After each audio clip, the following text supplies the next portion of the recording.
شنو تعرف عن الاكل وعن الجهاز الهضمي؟ رجعت من الشغل للبيت، حطيت الغداء وتريد تاكل، بالعاده والمعدل المعده راح تستوعب 2 لتر اكل ومي وهواء. هذا ما يمنع انه اكو ناس معدتها اكبر من هذا الرقم بهواي، وللدقه الطبيه اكبر معده تم توثيقها كان حجمها 8.5 لتر، بس هاي كانت حاله مرضيه. الحاله كان اسمها جاينت جاستريك هايبرتروفي ومرتبطه بعده امراض ما رد نحكي بيها. هاي وين رحنا؟ اي هجمت على الغداء واكلت وبلعت الاكل.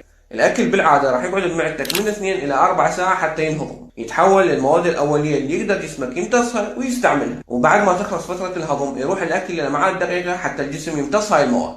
واذا الاكل زايد عن حاجتك راح يتخزن بكرشك ويزيد وزنك. راح يجي واحد من متابعين الشطار شو يقول؟ بهاي الحاله لازم نضرب المعده لو الامعاء. انت صح، عافيه عليك، لازم لو نصغر حجم المعده لو نقلل امتصاص مال الامعاء، او نسوي الاثنينات، وكل وحده من ذني لها شروطها. انت شنو معلوماتك عن الهضم؟ اذا عندك شيء زياده اكتب لنا بالتعليقات وخليك ويانا.